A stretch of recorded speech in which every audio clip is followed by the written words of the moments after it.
एकदम झटपट असा साबुदाणा, मोकळा फटफटीत आणि टेस्टी असा साबुदाणा उपवासासाठी तयार आहे. जर रेसिपी आवडली असेल तर लाईक करा, शेअर करा आणि सबस्क्राईब करा.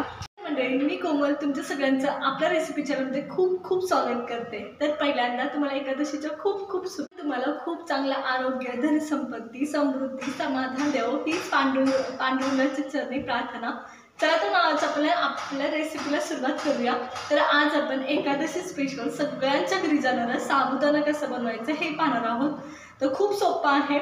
आधीच काळजी घेतली, आधीच व्यवस्थित भिजवला तर व्यवस्थित होतो. चला तर रेसिपीला सुरुवात करूया. मग बनवण्यासाठी मी तर तेल घेतले आणि आपण काय करणार आहे, आधी बटाटा वाफवून घेणार आहोत तेलामध्ये. तर इथे माझ्याकडे बटाटा आहे, तर तो मी व्यवस्थित कापून तुम्हाला हवं त्या पद्धतीने सालं काढून, सालं न काढता कसं पण टाकून तुम्ही वाफवून घेऊ शकता. मी तर साल नाही काढलेले, तुम्हाला हवे असतील तर नक्की साल काढा. आता हा हलवायचं आणि बारीक गॅसवर वाफवून घ्यायचा. थोडंसं मीठ टाकून बटाट्याचं प्रमाण कमी जास्त तुम्ही करू शकता. इथं मी मीडियम साईजचे 2 बटाटे घेतले होते. आता थोडंसं मीठ टाकायचं, बटाट्याला चव यावं ह्या हिशोबाने मीठ टाकणार आहे. एकदम थोडं, परत आपण शाबूला टाकतोच मीठ, त्याच्यामुळं. आणि हलवून घ्यायचं आणि ताट ठेवायचं आणि एक वाफ काढून घ्यायची. अर्धा शिजवायचा, खूप ओव्हर कुक नाही करायचा, परत शाबूमध्ये शिजणारच असतो. झाकून एक 5 मिनटं वाफवून घेणार आहे, जास्त नाही. 3 किंवा 4 मिनटंसुद्धा इनफ होतात. अर्धाच आपल्याला शिजवायचं आहे, खूप जास्त नाही. बटाटा एकदम व्यवस्थित झालेला आहे, आपण काढून घेणार आहोत तो. हे पहा, व्यवस्थित झालेला आहे, शिजलंय व्यवस्थित. परत हलवून घ्यायचं आणि आता मिरच्या टाकून मिरच्यासुद्धा व्यवस्थित तळल्यासारख्या हलवून घ्यायच्या.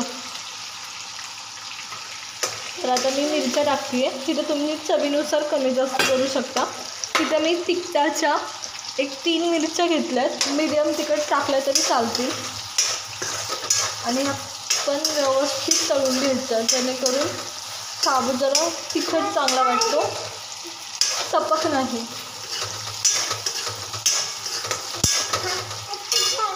साबुदाणा घेतला आहे जो 200 ग्रॅम आहे, तो मी रात्रभर भिजवला होता. रात्री भिजवला आणि सकाळी व्यवस्थित भिजला. शक्यतो उपवास असल्यावर रात्रीच भिजवून ठेवायचा, म्हणजे सोपं जातात आणि थोडंसं कोरडा राहतो. जरी तुम्ही रात्री भिजवलं असेल तर एक छोटे 2-3 चमचे पाणी टाकून ठेवायचं, जोपर्यंत तुम्ही बाकीची कामं करताय तोपर्यंत. त्याने काय होतं, व्यवस्थित भिजतो. हे बघा, असा भिजला ना की खूप छान साबुदाणा होतो आणि मोकळासुद्धा होतो, कारण रात्रभर भिजवला आहे.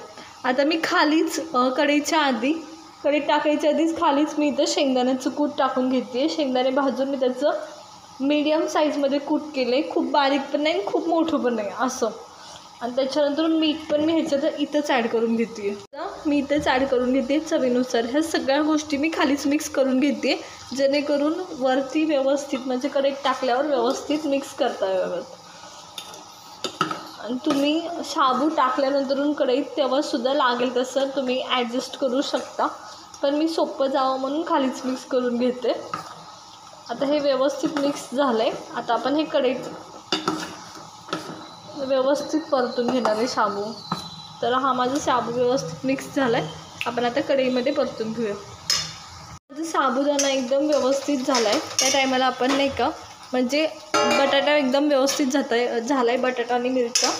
त्या टायमाला आपण नाही का आपला शाबू व्यवस्थित परतून घेणार आहोत. इनफ तेल टाकायचं, नाहीतर शाबू व्यवस्थित वाफला जात नाही. तो खाली मिक्स केलेला शाबू होता, तो ह्याच्यात व्यवस्थित परतून घेणार आहे आता, जेणेकरून तेल सगळ्या साईडनी लागलं पाहिजे आणि शाबू व्यवस्थित झाला पाहिजे. शाबूमध्ये ना तुम्ही तेल जास्त टाकलं तरी शाबू बिघडतो आणि शाबूमध्ये तेल कमी टाकलं तरी शाबू बिघडतो. जास्त टाकलं तर चिपचिप होतं, म्हणजे खूपच तेल लागतो, चांगलं लागत नाही खायला. आणि कमी टाकल्यावर मग तर काही तो वाफतच नाही व्यवस्थित.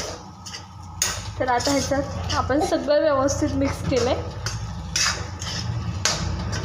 मीठ वगैरे एकदम व्यवस्थित आहे. त्या टायमाला आपण काय करणार आहे, ताट झाकायचं आणि एक आता 10 ते 12 मिनटं परत शाबू वाफवून घ्यायचा एकदम व्यवस्थित, जेणेकरून व्यवस्थित वाफला पाहिजे. चला तर मग आता ताट टाकते मी, ताट परत एकदा झाकते आणि वाफवून घेते. आपली साबुदाणा खिचडी कशी झाली आहे, एक 10 मिनटं मी ठेवली होती. तर हे पहा एकदम व्यवस्थित झाली आहे, काहीच व्यवस्थित वाफली गेली आहे आणि मोकळीसुद्धा झाली आहे. तर हे पहा खाली चिटकलीसुद्धा नाही आहे, खूप मस्त झालेली आहे. आता ही सगळी या पद्धतीने व्यवस्थित हलवून घ्यायची आणि सर्व करायची. आपला मोकळा फटफटीत असं साबुदाणा उपासासाठी तयार आहे. एकदम टेस्टी झाला. तर आजची तुम्हाला साबुदाण्याची रेसिपी कशी वाटली हे आम्हाला कमेंट करून नक्की सांगा. त्याचबरोबर उपासाची पुढची कोणती रेसिपी तुम्हाला पाहायला आवडेल हे सुद्धा आम्हाला कमेंट करून सांगा. भेटूया नवीन रेसिपीसोबत. तोपर्यंत पाहत राहा आपलं चॅनल.